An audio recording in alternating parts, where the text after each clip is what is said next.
तो हम लोग पढ़ेंगे कि जो भारत के संविधान को बनाने में किन किन देशों के संविधान के स्रोतों का इस्तेमाल किया गया, और साथ ही साथ दोस्तों बात करेंगे प्रस्तावना की यानी प्रियम्बल की।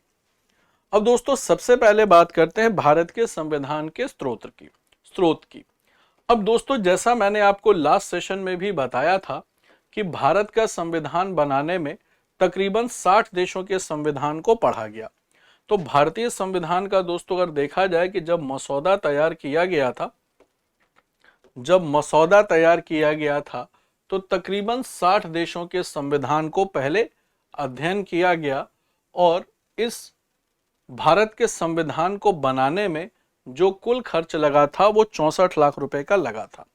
तो कहा जाता है भाई कि भारत के संविधान को बनाने में तकरीबन 60 देशों के संविधान को पढ़ा गया। और ऐसा क्यों किया गया? तो ऐसा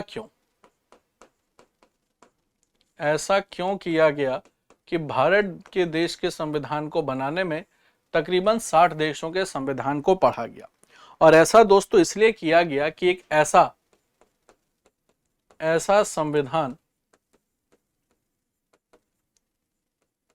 तैयार किया जाए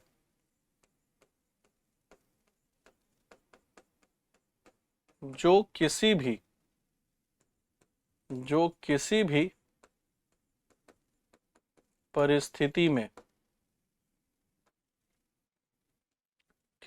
परिस्थिति में विफल ना हो, जो किसी भी परिस्थिति में विफल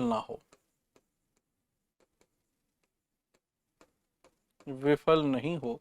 तो एक ऐसा संविधान तैयार किया जाए जो किसी भी परिस्थिति में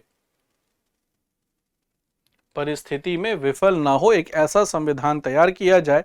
इसलिए दोस्तों तकरीबन 60 देशों के संविधान को पढ़ा गया, और इसको बनाने में जो अनुमान राशि थी वो लगभग 64 लाख रुपए की थी। तो लगभग 64 लाख का खर्च आया संविधान निर्माण में। वो आया आपका संविधान निर्माण में। तो संविधान के निर्माण में तकरीबन 64 लाख रुपए का खर्च आया। अब दोस्तों जब भारत के संविधान को बना लिया गया, संविधान का मसौदा तैयार हो गया, संविधान बनकर तैयार हो गया, तो इसे विश्व के अन्य देशों के संविधान विशेषज्ञों ने भी पढ़ा। तो विश्व के अलग अलग देशों के संविधान विशेषज्ञों ने भी पढ़ा। और दोस्तों स्पेशली जो पश्चिमी संविधान विशेषज्ञ थे, जिनको आप कह सकते हो कि यूरोपीय जो संविधान विशेषज्ञ थे, उनको ये बात अच्छी नहीं लगी कि भाई भारत जैसे देश ने अपना इतना अच्छा संविधान बना लिया। तो इन्होंने करा क्या कि एक दुष्प्रचार किया भारतीय संविधान के बारे में कि देखो भारतीय संविधान में कुछ नया नहीं है, ये एक तरीके का कॉपी पेस्ट संविधान है। तो सीधा सीधा इन्होंने भारतीय संविधान को कहा कि ये कॉपी पेस्ट है, कि दूसरे देश के संविधान से प्रावधान उठाए और भारत ने हूबहू अपने संविधान में लगा लिया। तो सीधा सीधा कहा कि दूसरे देशों के संविधान से प्रावधान को अपने देश के संविधान में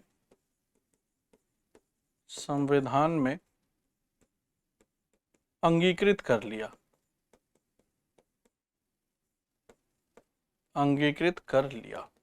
तो इस बात के लिए कहा गया कि भाई दूसरे देशों के संविधान से प्रावधान उठाए और सीधा सीधा अपने देश के संविधान में लगा दिया। तो इस वजह से ये कॉपी पेस्ट संविधान है।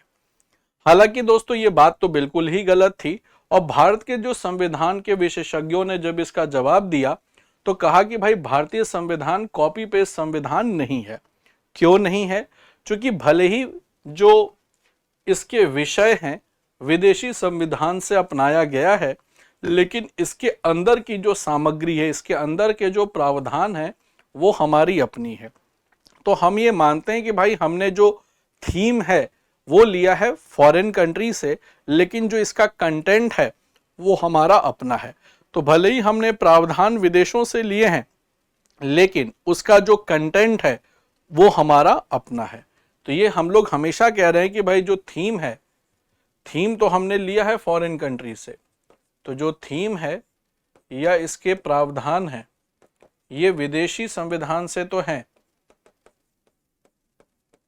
विदेशी संविधान से स्वीकार तो किए गए हैं, लेकिन इसके अंदर का जो हमारा कंटेंट है वो हमारा अपना है।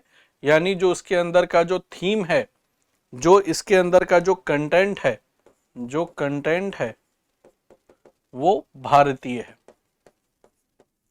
भारतीय है। यानी हूबहू विदेशी संविधान से हमने कॉपी नहीं किया, हूबहू विदेशी संविधान से कॉपी नहीं किया, इस बात की गारंटी है। और इसके दोस्तों उदाहरण में अगर आपको मैं दिखाऊं तो जैसे राष्ट्रपति, राष्ट्रपति की बात करें तो राष्ट्रपति का जो पद लिया है वो हमने कहां से लिया है, तो वो भी मैं आपको बताऊंगा कि ये लिया है अमेरिका के संविधान से। राष्ट्रपति का पद लिया है अमेरिका के संविधान से। और दोस्तों भारत में अमेरिका में राष्ट्रपति वही बन सकता है जो जन्मजात अमेरिकी नागरिक हो, लेकिन भारत में ऐसा कोई प्रावधान नहीं है। तो अमेरिका में राष्ट्रपति वह व्यक्ति बन सकता है जो जन्मजात अमेरिकी नागरिक हो,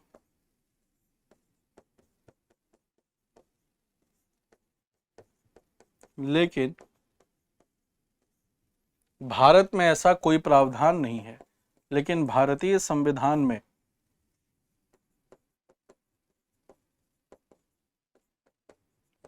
ऐसा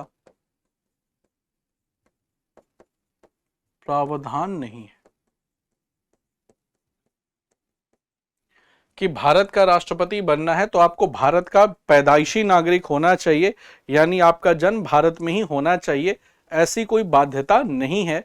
जैसे अमेरिका में बाध्यता है कि अगर आपको अमेरिका का राष्ट्रपति बनना है तो आपको जन्मजात अमेरिकी नागरिक होना जरूरी है, लेकिन भारत का राष्ट्रपति बनना है तो ऐसी कोई जन्मजात भारतीयता का शर्त नहीं है कि अगर कोई व्यक्ति ने भारत की राष्ट्रीयता अर्जित भी कर रखी है, अगर किसी व्यक्ति ने भारत की जो राष्ट्रीयता है वो अर्जित भी कर रखी है तो उस कंडीशन में वो भारत का नागरिक माना जा सकता है, भारत का राष्ट्रपति का चुनाव लड़ सकता है। तो उम्मीद करता हूं दोस्तों यहां तक सबको बात समझ आ गई होगी, यहां तक सबको बात समझ आ गई होगी। तो यहां पर दोस्तों ध्यान रखिएगा कि भारत में ऐसा कोई प्रावधान नहीं है राष्ट्रपति का। तो इसी वजह से देखिएगा कि जो भारत का जो राष्ट्रपति, जो अमेरिका का राष्ट्रपति है वो अमेरिकी नागरिक होगा जन्मजात, यानी उसका जन्म ही अमेरिका में हुआ होगा, लेकिन भारत के राष्ट्रपति बनने में ऐसी कोई शर्त नहीं है। जबकि हमने राष्ट्रपति का जो पद है वो कहां से लिया है, तो वो लिया है अमेरिकी संविधान से। यहां तक बात सबको समझ आ गई। अब बढ़ते हैं दोस्तों कि किस देश के संविधान से हमने क्या लिया है, इस पर चर्चा करते हैं कि किस देश के संविधान से क्या लिया है। सबसे पहला दोस्तों स्रोत है आयरलैंड। आयरलैंड के संविधान से हमने क्या लिया है? आयरलैंड के संविधान से भाई हमने सबसे पहले लिया है राज्य के नीति निर्देशक तत्व। राज्य के नीति निर्देशक तत्व की बात करें तो ये आपका अनुच्छेद 36 से लेकर के 51 तक में है और संविधान के भाग 4 में है। इसको हम लोग डिटेल से पढ़ेंगे, यहाँ तो सिर्फ मैं आपको इंट्रोडक्शन बता रहा हूं, लेकिन आगे हम लोग इसको डिटेल से पढ़ेंगे भी।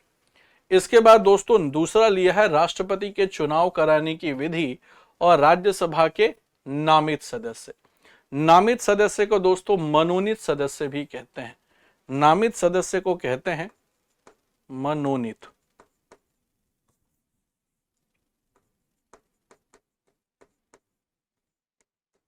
मनोनीत सदस्य कहते हैं। और राज्यसभा में दोस्तों 12 सदस्य, राज्यसभा में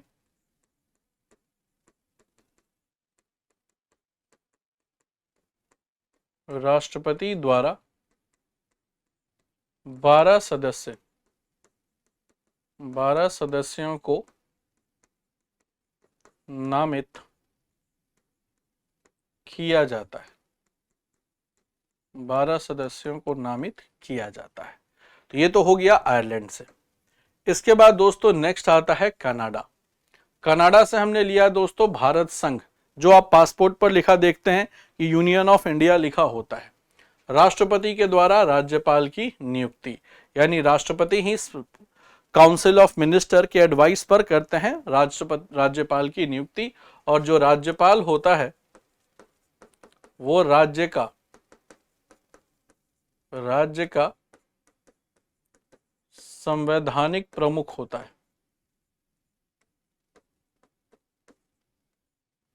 राज्यपाल जो होता है वो राज्य का संवैधानिक प्रमुख होता है। नेक्स्ट आते हैं दोस्तों, आते हैं ऑस्ट्रेलिया। ऑस्ट्रेलिया से भाई हमने क्या लिया है, तो समवर्ती सूची।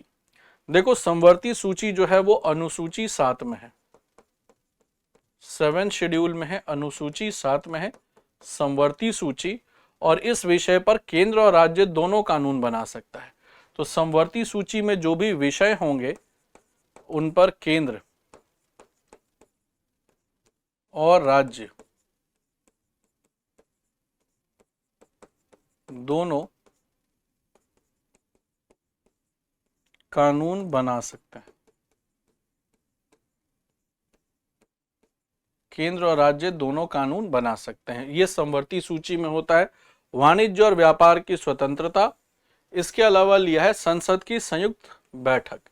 संयुक्त बैठक दोस्तों किस अनुच्छेद में है, तो ये भाग 5 के अनुच्छेद 108 में है। जब लोकसभा राज्यसभा दोनों बैठ करके एक साथ किसी बिल पर निर्णय करते हैं। राज्यों का संघ, राज्यों का संघ दोस्तों कहां है, तो ये भाग 1 के अनुच्छेद 1 में है, और लिखा हुआ है कि इंडिया जो कि भारत है, इंडिया जो भारत है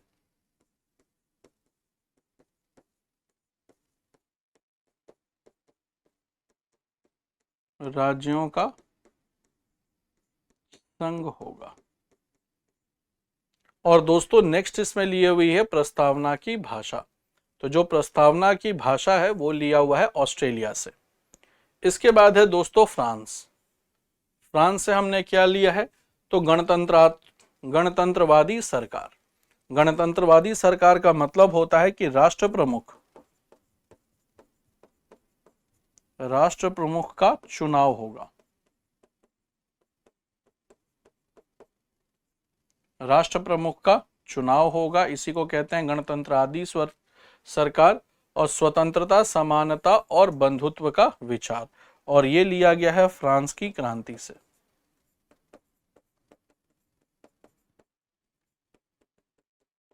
से 1799 तक।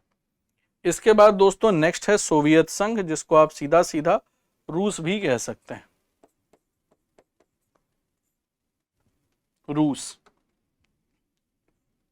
रूस से क्या लिया है भाई, मौलिक कर्तव्य।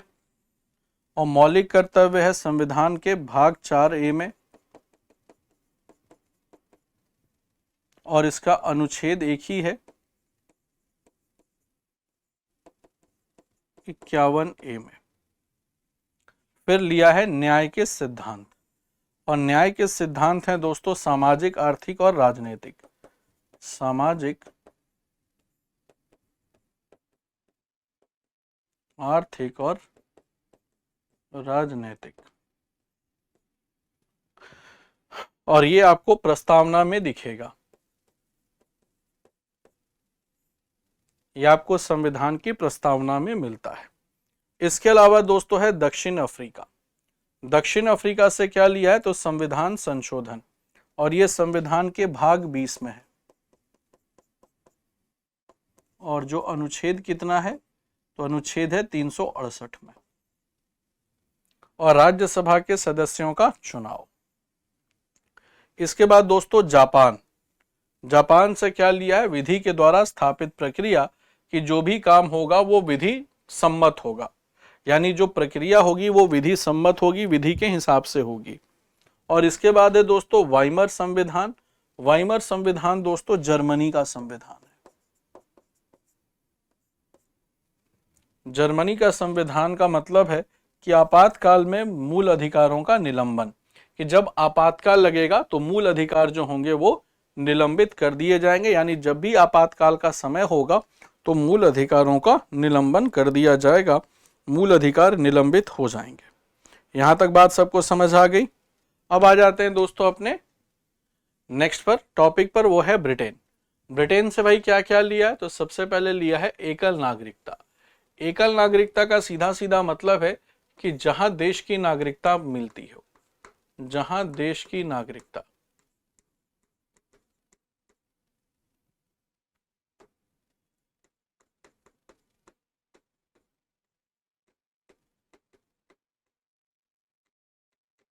जहां देश की नागरिकता मिलती हो उसी को एकल नागरिकता कहते हैं।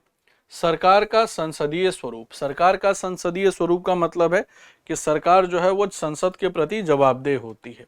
तो इसका मतलब होता है कि संसदीय, इसी को संसदीय सरकार भी कहते हैं, कि सरकार जो है वो सरकार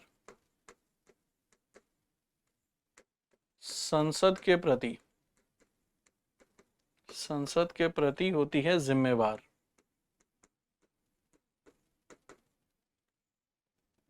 संसद के प्रति होती है जिम्मेवार, तो इसको कहते हैं संसदीय सरकार। नेक्स्ट है भाई कानून का शासन। कानून का शासन, इसी को विधि का शासन भी कहा जाता है, यानी कानून सब सर्वोपरि है।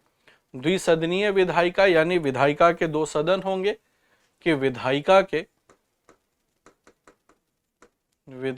के दो सदन होंगे। जैसे अगर मैं बात करूं कि जैसे राज्यसभा, लोकसभा, विधायिका के दो सदन। इसके अलावा दोस्तों रिट है, सिविल सेवा है और सीएजी का पद है। तो रिट तो दोस्तों जारी करता है रिट जो जारी करता है वो सर्वोच्च न्यायालय,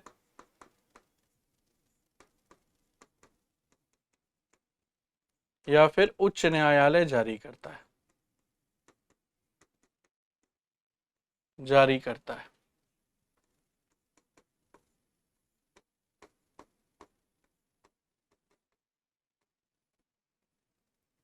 और सीएजी का मतलब होता है कॉम्प्ट्रोलर एंड ऑडिटर जनरल। तो सीएजी का अर्थ होता है कॉम्प्ट्रोलर एंड ऑडिटर जनरल, यानी नियंत्रक। सीएजी का मतलब होता है नियंत्रक और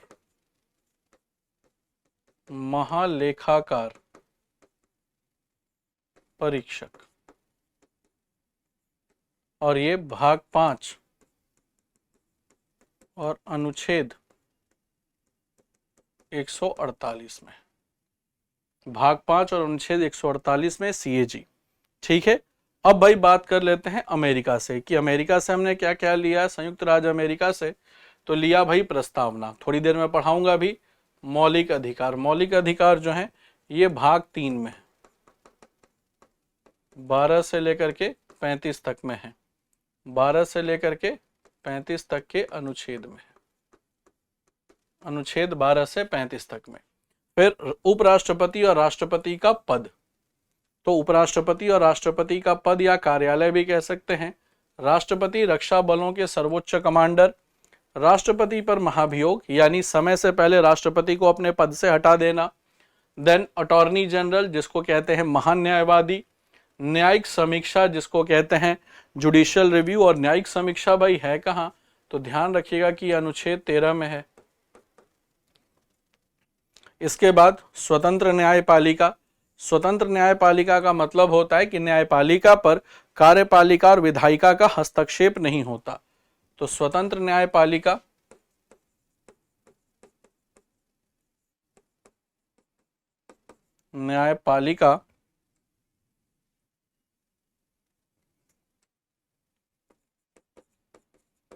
पालिका का अर्थ होता है कि विधायिका और कार्यपालिका के हस्तक्षेप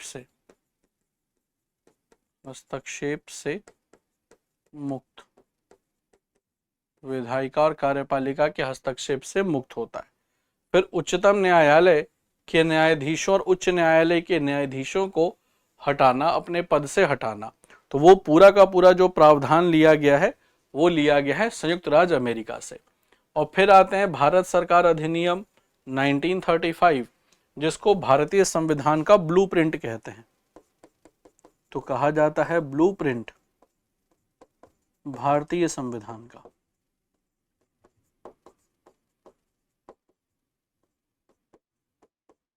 भारतीय संविधान का ब्लूप्रिंट इसलिए कहते हैं दोस्तों कि तकरीबन 70% जो संविधान है वो यहीं से लिया गया है।